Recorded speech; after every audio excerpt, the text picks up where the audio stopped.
날씨가 매우 무더운데 한번 인사합시다. 예수님의 이름으로 사랑합니다. 축복합니다. 날씨가 다시 여름으로 돌아가는 것 같다는 느낌이 있지만 이럴 때는 우리가 시원한 물을 잡수시면 몸이 시원하게 느끼지만 사실은 그렇지 않답니다.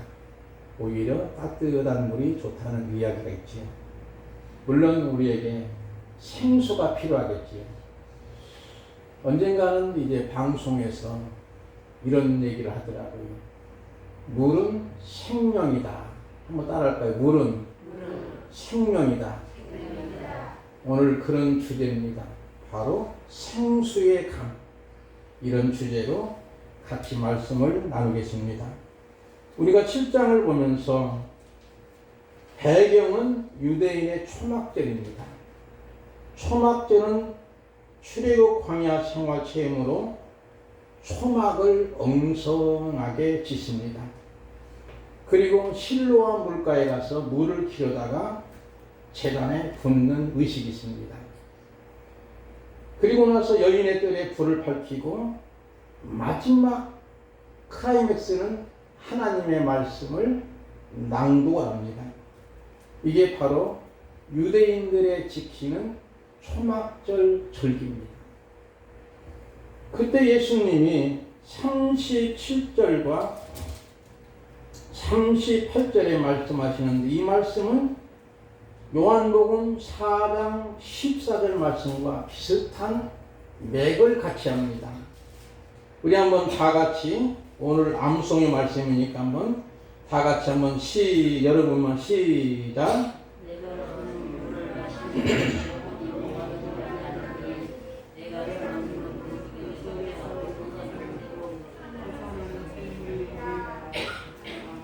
우물가 여인, 바로 이 사마리아 여인을 만나시고 의도적으로 주님이 만나시고 이 말씀하시죠. 내가 주는 물은 영원히 목마르지 않는데 네가 지금 이 야곱의 우물가에서 물을 길러서 먹는 것은 마시면 또 목마르고 마시면 또 갈증 생기고 그런 이야기를 하시면서 결국은 이 우물가 여인이 예수님을 진정코 만나서 참된 전도자의 모습으로 변화되는 모습을 보게 되는 것이죠.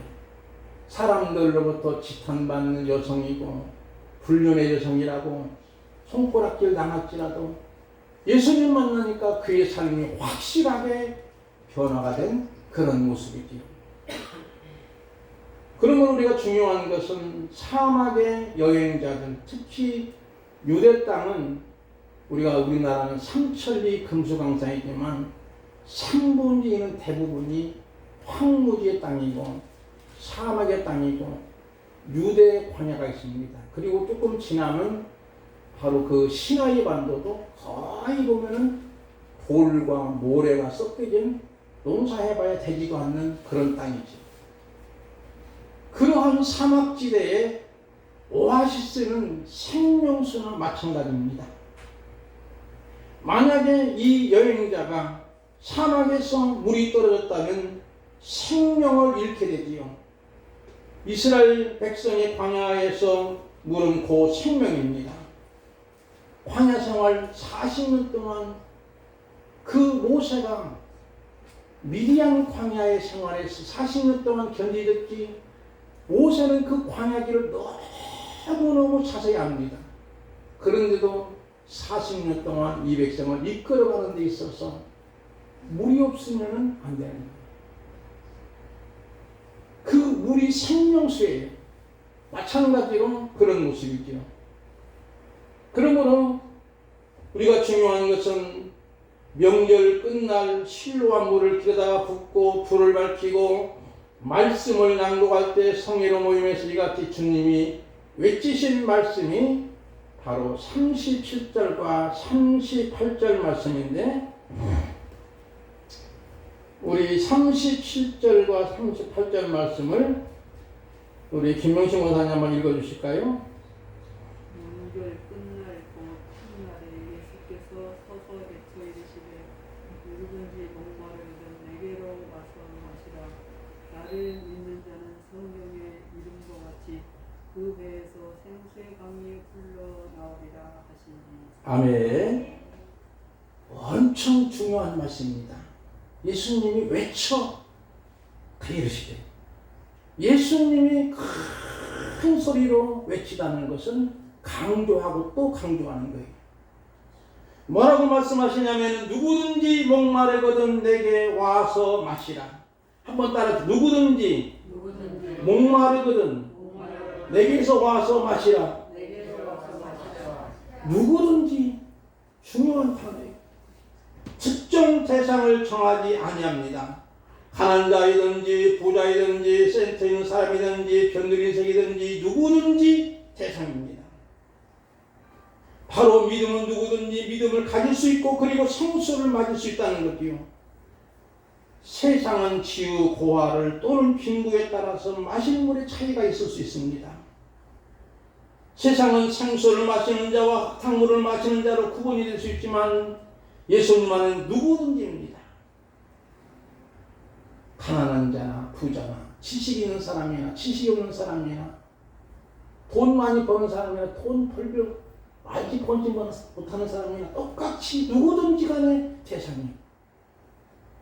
그 다음에 두 번째는 목마르거든. 이것도 특정 주제를 정하지 않습니다. 그러므로 사람마다 목마름이 다르죠. 어떤 이는 떡의 문제로, 경제 문제로, 어떤 분은 자녀의 죽음으로 인해서 그 가슴에 자녀를 묻는 문제로, 또는 고독의 문제로, 쓸사람의 문제로, 또는 큰 질병의 고통의 문제 등으로 사실 다 영원히 곤비합니다. 그런데 주님은 와서 내게 와서 마시라. 이 말은 뭘까요? 모든 해답은 예수님만이 해답이라는 거예요. 예수님뿐이라는 거예요. 그래서 이사야 55장 1절 쭉 이하에 보니까 이런 말씀이 있죠. 한번 우리 김재현 집사님한테 읽어주실까요? 55장 1절 말씀. 오라 너희 모든 목마른 자들아 물로 나아오라. 돈 없는 자도 오라. 너희는 와서 사 먹되 돈 없이 값 없이 와서 포도주와 젖을 팔아. 이제 스가랴 14장 8절 말씀도 한번 읽어주시기 바랍니다. 그날의 생수가 예루살렘에서 솟아나서 절반은 동해로 절반은 서해로 흐를 것이라. 여름에도 겨울에도 그러하리라. 아멘. 목마른 자, 돈 없는 자 오라겠잖아요. 값없이 포도주와 젖을 사라. 이런 모습이죠.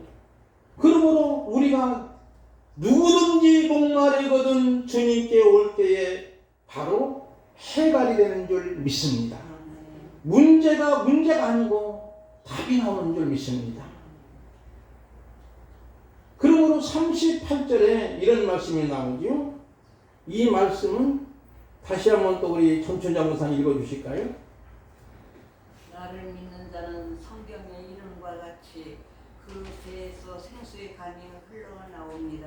아멘. 나를 믿는 자는 성경의 이름과 같이 어디서 생수의 강이 흘러나오리라고? 배에서. 배가 뭘까요? 배. 여기 배가 배불러 이 배가 배일까요? 그런 뜻이 아니에요. 원해 보니까는 코이디아라는 말씀입니다. 이 말은 심령, 마음을 뜻해요.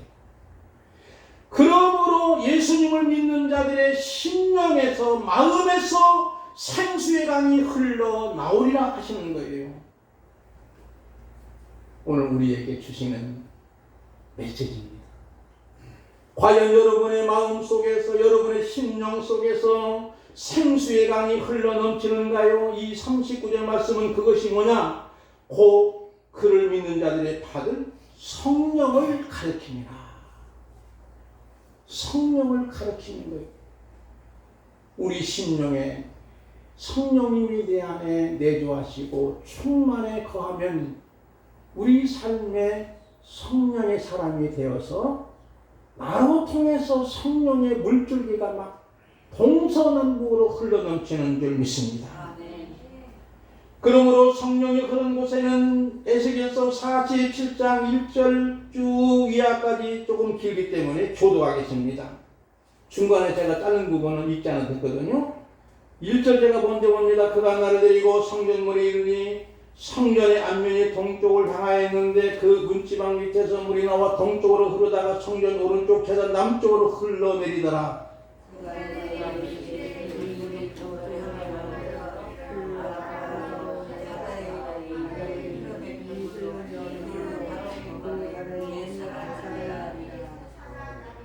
바닷물이 살아나리라. 대사관 세상을 의미해 세상이 살아나는 거예요. 이 강물이 흐르는 곳마다 번창하는 모든 생물이 살고 또 고기가 힘이 많으리니 이 물이 흘러 들어가므로 바닷물이 되살아나겠고 이 강이 흐르는 각지의 모든 것이 살 것이며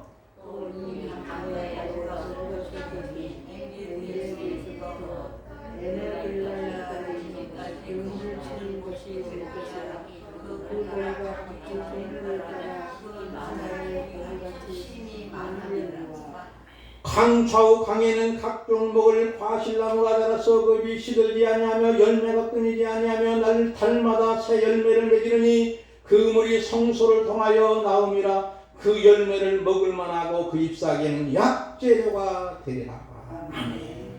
성령으로 치료된다는 말씀이죠. 생명을 살리고 물이 흘러가는 곳마다 생물이 살고 과일 열매가 풍성히 맺게 됩니다. 이같이 성령이 충만한 자들을 통해서 재창조의 역사, 새 생명의 역사가 일어납니다. 사랑하는 성도 여러분, 우리가 예수님을 믿을 때 나의 배에서, 나의 심령에서 성령이 흘러 넘치나요? 생명을 살리고 세상을 살리고 우리 가족을 살리는가요? 주님이 질문합니다. 우리에게 질문하십니다. 우리 가족이나 지인들을 살리는 자인가 아니면 죽이는 자인가입니다. 우리가 예수님을 바울과 같이 천둥같이 만나면 나를 통해 살리는 역사가 일어나는 것이 당연한 일이죠. 예수님 당시에 유대인들은 예수님을 잡아 죽이려 했습니다. 잘못된 종교생활 때문이죠. 오늘 우리가 주일 성수 잘하고 11조 잘 드리면 100점짜리 성도라고 생각하는 인식이 있습니다. 물론 틀린 것은 아니죠. 그러나 오랫동안 신앙생활 하였지만 내가 우리 가족을 구원케 하지 못하고 오히려 잘 믿는 가족도 상처를 주고 가난한 요인이 됐다면 과연 성령의 사람인가 깊이 생각해야 됩니다. 생수의 강물이 흘러 넘치게 하는가 중요합니다. 금년고 예수님은 누구든지 목마르거든 내게로 와서 마시라. 내게로 와서 마시는 나를 믿는 자는 성경에 있는 것 같이 그 배에서 생수의 강이 흘러 넘치는데 생수의 강이 흘러 넘치는 것이 아니고 흙탕물이 나온다면 어떻게 될까요? 그 물을 먹고 병들고 죽어가는 인생으로 많은 사람이 상처를 받게 되는 것이죠. 성경에서는 물을 또 축복으로도 묘사합니다. 에레미야 17장 7절 말씀 보겠습니다. 8절까지 우리 허욱자 권사님 읽어주시기 바랍니다. 그러나 무릇 여호와를 의지하며 여호와를 의뢰하는 그 사람을 복을 받을 것이다. 그는 물가에 심어진 나무가 그 뿌리를 강변에 뻗치고 더위가 올지라도 두려워하지 아니하며 그 잎이 청청하며 가무는 해에도 걱정이 없고 결실이 겹치지 아니함 같으리라. 아멘. 여호와를 의지하며 의뢰하는 것은 믿는 자예요. 믿는 자에게는 분명 그 복을 받는데 그는 물가에 심겨진 나무이기 때문에 그 뿌리를 강변에 뻗쳐서 아무리 더위 올지라도 쉽게 말하면 오늘날처럼 경제가 어렵고 힘들고 고물가시 돼 있을지라도 걱정이 없고 두려움이 없으며 오히려 그 입이 청청하며 가무는 해도 절실히 그치지 않는 은혜가 있는 줄 믿습니다. 지금 기름값이 조금 떨어졌지만 그래도 고물가시래 장마철이 돼서 채소값이 금값이더라고요. 수박을 먹고 싶어서 수박을 알아봤더니 수박 한 통에 조그마한 건데도 25,000원. 큰 것은 없어요. 아니 25,000짜리 어떻게 사 먹어? 직업해가지고 그냥 걸어왔습니다. 여러분 생각해보세요. 그렇지만은 이와 같은 경제적인 불황 속에서도 우리 예수 믿는 자들은 물가에 신겨온 나무처럼 그 입이 청청하며 가문에도 걱정이 없고 결실이 그치지 않는 복을 받기를 주님의 이름으로 축복을 드립니다. 생수의 강은 외려오는 것이 아니라 예수님을 믿는 자들의 자기 속에서 솟아나는 성령을 의미합니다. 39절 말씀을 보겠습니다. 이는 그를 믿는 자들의 받을 성령을 가리켜 말씀하신 것이라 하면서 가로 이야기가 갑자기 튀어나와요. 여러분 가로 이야기를 한번 읽어볼까요? 예수께서 아직 영광을 받지 아니하심으로 성령이 아직 그들에게 계시지 아니하시더라. 아니 가로가 있어도 되고 없는 것도 없고 이거 문법이 조금 이상하지 않습니까? 그러나 여기서 성령을 말씀하시고 나서 이 말씀 속에는 뭐냐면 예수님이 영광을 받을 때는 십자가에 지실 때고 그리고 예수님이 다시금 3일 만에 부활하시고 승천하실 때 약속하신 성령을 기다릴 때 120명 성도들이 마가다락방에서 전혀 기도에 힘쓸 때 성령님이 강림하게 됩니다. 그리고 나서 예루살렘 교회가 세워지게 되지요. 사도행전 3장에 보니까 그 유명한 말씀이 나옵니다. 베드로 요한이 성전에 올라갈 때 나면서부터 된 안진뱅이를 만나는 사건이 나오죠. 한 푼 달라고 구걸합니다. 그때 베드로가 뭐라고 말씀하죠? 금과 은은 내게 없거니와 내게 있는 것 나사렛 예수 그리스도 이름으로 걸어라. 그리고 그의 손을 잡고 이렇게 보니 그가 벌떡 일어나 한 번도 걸어보지 못한 이 사람이 일어나더니 뛰기도 하며 걷기도 하며 하나님을 찬양하며 성전에 올라가서 하나님을 찬양하며 하나님께 영광을 돌리는 거예요. 여러분 바로 성령의 역사가 이와 같은 역사인 줄 믿습니다. 예수님 약속하신 대로 성령을 마가의 다락방에 부어주시지 않습니까? 불과 같이 갈라지며 바람이 급하게 부는 것처럼 성령의 임함을 통해서 이와 같은 놀라운 기적의 사건, 생명의 역사, 살려내는 역사, 구원의 역사가 일어나는 줄 믿습니다. 40장 40절부터 42절까지 보겠습니다. 이 말씀을 듣는 우리 중에 어떤 사람, 이 사람은 참으로 그 선지자라. 그 자는 쉽게 말하면 참 선지자는 뜻입니다. 그 다음에 41절에 어떤 사람은 그리스도라. 다 인정하지요. 그런데 어떤 이들은 그리스도가 어찌 갈릴리 촌구석에서 나오겠느냐 하는 거예요. 그래서 42절에 성경 이름은 이르기를 그리스도는 다윗의 씨로 또는 다윗이 살던 마을 베들레헴에서 나오리라 하지 아니하였느냐 하며 예수로 말미암아 여러 무리 중에 생론이 논쟁의 사건이 일어나는 거예요. 그리고 그 중에는 서기관과 바리새인과 종교 사기꾼들로 통해서 예수님을 찾고자 하는 자들이 있었으나 손을 대는 자가 없게 되는 거예요. 그 당시에 나사렛 동네는 촌동네고 또 노동하는 동네라고 보니까 사람들이 너무 하답니다. 그래서 예수님이 지금 그렇게 놀라운 역사에 말씀을 하시는데도 그들은 인정하는 사람도 있지만 인정치 않고 어찌 나사렛 촌동네에서 이런 인물이 그 선지자가 메시아가 나타나겠느냐. 그런데 그들은 또 아니야. 분명 그 다윗의 베들레헴에서 나올 거야. 성경을 너무나 잘 아는 거예요. 그런데도 뒤에서는 서기관과 바리새인들은 자기 하인들을 보내가지고 하수인들을 보내가지고 예수님을 잡으라고 하는 거예요. 그런데 어떻습니까? 잡지를 못하지요.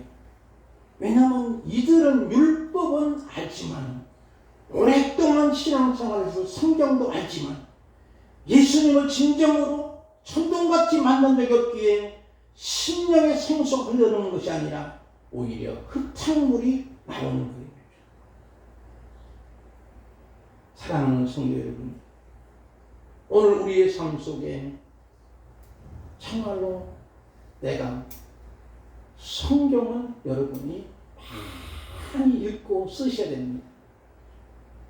읽고 쓰고 생각하고 그 말씀대로 살아간다면 여러분의 삶은 언제나 많은 사람들에게 진정한 선물이 되고 진정한 구원의 통로자로의 멋진 삶을 살아가는 거예요. 주일날은 우리가 성경 가지고 교회당 올지라도 나를 통해서 다른 사람들 혹시라도 상처받지 않고 고통당하지 않았는가 한번 고민해 볼 필요가 있는 거예요. 여러분이 진짜 그리스도인가요? 아니면 거의 기독교인인가요? 진짜가 중요합니다. 진짜 기독교인이야지. 거의 기독교인은 주일날은 열심히 신앙생활 하는 것처럼 하고 세상에 나가서는 세상 사람하고 별반 차이도 없이 살아간다면 그것이 문제인 거예요. 어떤 목사님이 오늘 새벽에 드린 예화한 이야기인데 실제 들은 이야기입니다. 신도시의 저 화성정도 고개 동탄지구에 개척을 하죠. 근데 사실은 그분이 여러 교회를 심어 있었어요. 유인식만 6번 했다고 합니다. 근데 개척을 하고 나서 이제 상가 건물에 한 5층 정도 건물인데 5층에 가장 높은 층이 조금 싸니까 그 건물을 얻어가지고 시작을 했고 이제 인테리어를 하는 과정에 기술자가 그만 손을 잘못돼가지고 수도 파이프가 좀 터진 거예요. 그리고도 그분은 몰라 하고 모르니까 그냥 퇴근하고 다른 곳에도 일을 하는 거예요. 다음에 이제 와서 하려고. 밤새도록 물이 내리니까 그 아래층에 있는 사람들에게 어마어마한 피해를 준 거예요.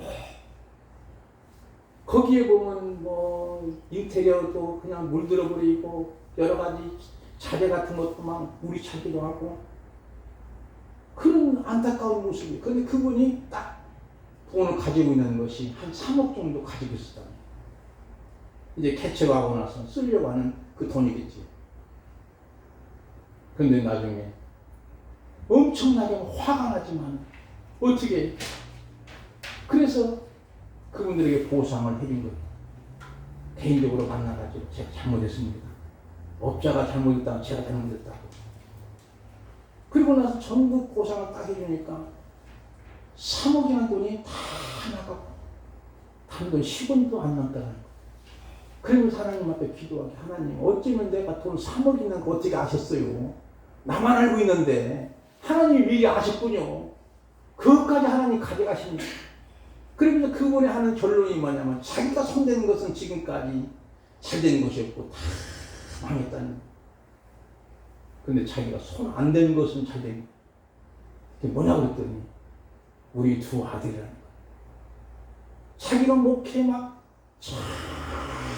정말로 너무나 막 치중하다 보니까 거기에 교회만 매달리다 보니까 자식에 대해서는 몰라하는 거예요. 그냥 기도가 하는 거예요. 근데 큰아들은 지금은 뭐 하시냐고 의사가 됐다는 거예요. 외과 의사인데 지금도 아들하고 조금 떨어졌지만 아들이 아빠 나 오늘 수술 들어가는데 기도 좀 해줘. 그러면 전화로 기도해준다는 거예요. 수술을 많이 하니까. 그 다음에 둘째 아들은 미국 LA에서 국제변호사로 일한다는 거예요.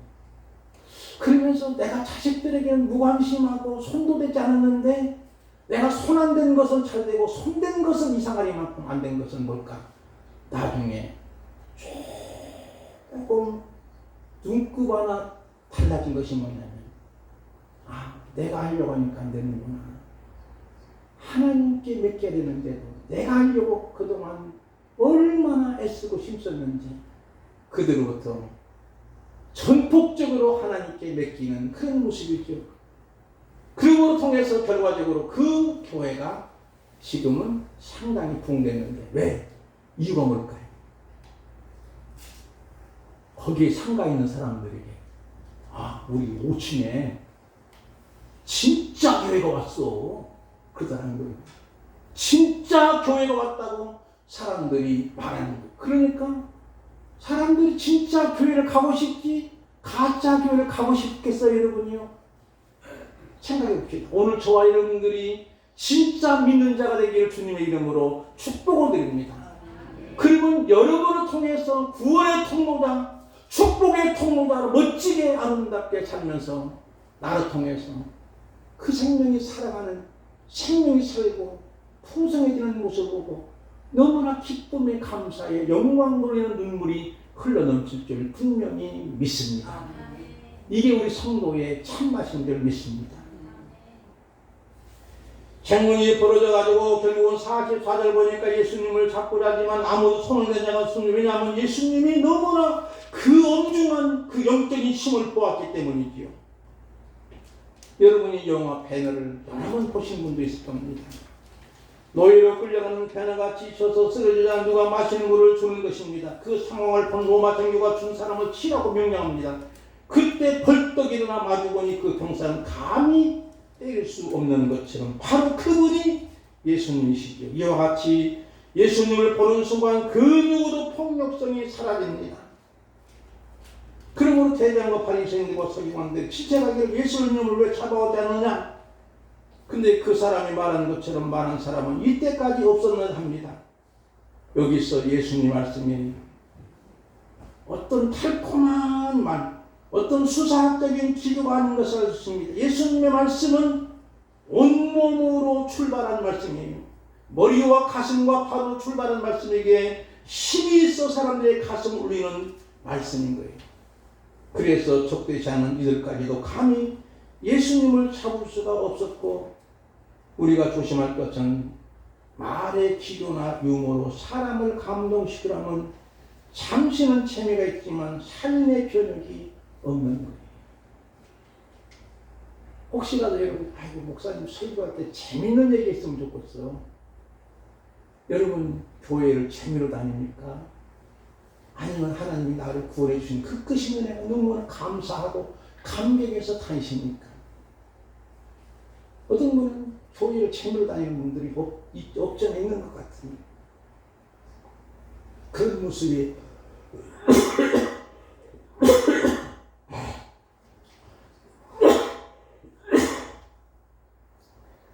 그러니까 47절 말씀 보니까 이제 예수님을 오히려 잡지 못하고 오히려 그 권위에 굴러가니까 너희도 미혹되느냐? 그러면서 율법을 알지 못하는 자는 저주받는다라고 권위를 내세우는 거예요. 어리석게도 권위를 진리로 생각하는 거예요. 그러나 예수님은 언제나 진리를 권위로 내세우는 거예요. 아는 사람들은 예수님을 잡으러 갔지만 오히려 거꾸로 예수님으로부터 잡힌 꼴이 되고 만 것이죠. 그래서 예수님의 영적인 권위에 오히려 목숨을 건 대답을 하는 겁니다. 마지막 부분에 가서 니고데모 이야기를 잠깐 간단하게 설명하고 말씀을 내리려고 합니다. 니고데모는 여기 보니까 이제 그 당시 사내들은 공회원이니까 국회의원 신분이고, 그리고 그 당시엔 전부 세상 권력자들은 대제사장이나 아니면 제사장 그룹이나 서기관이나 사두개인 그룹들이고 정치 권력자들인데도 그 중에서도 똑똑하게 바른 말을 하는 거예요. 니고데모. 어떤 면에서는 위험천만한 거예요. 그렇지만 그런 상황에서 예수님을 변호하는 그런 모습입니다. 그런 면에서 우리가 중요한 것은 이 니고데모는 이제는 거의 기독교인에서 참 기독교인이고 탈바꿈되는 그런 모습을 봅니다. 그런 면에서 우리가 중요한 것이 뭘까요? 우리 믿음의 성도들도 생명수를 마시는 자는 내 배에서 내 심령에서 생수의 강이 흘러넘침을 통해서 이제는 진짜 성도로서 많은 사람에게 생명수를 살려내고 생명을 줌으로 통해서 그 생명을 구원케 하는 것이 일어나는 줄 믿습니다. 이제는 우리가 무엇보다도 하나님 앞에 기도하기를, 성령님 내 인생 속에 임재하시고 이왕이면 충만히 허락하사 오직 내 마음대로 사는 인생이 아니라 성령 충만으로 원하고 바라는 것을 주님께 기도합시다. 이렇게 기도합시다. 우리가 중요한 말씀이 있죠. 너희가 성령이 너희에게 임하시면 그러잖아요. 바로 오늘 말씀과 연결이, 성령이 임하시면 너희가 권능을 얻고 예루살렘과 유다와 사마리아와 땅 끝까지 내 증인이 되리라. 바로 증인이라는 말은요, 순교하는 거예요. 순교까지 각오하는 거예요. 우리가 성령이 충만하면 이 권능은 세상적인 힘을 의미하는 것이 아니라 담대함을 말하고 목숨이라도 걸 수 있도록 복음을 전하는 삶입니다. 이렇게 기도합시다. 주여 저에게 성령으로 충만케 하옵소서. 내 심령에서 성수의 강이 흘러넘치게 하옵소서. 이렇게 간절히 기도할 때에 저와 여러분의 삶을 통해서 많은 목마른 자들을 살리고 세상도 살리고 우리 가까운 가족도 살리고 더 나아가는 이웃도 지인도 살려내는 구원과 축복의 통로로 사용해달라고 기도하는 저와 여러분들에게 주님의 이름으로 부탁을 드립니다. 아멘. 우리 찬양하고 기도하는 시간 갖겠습니다. 309장입니다.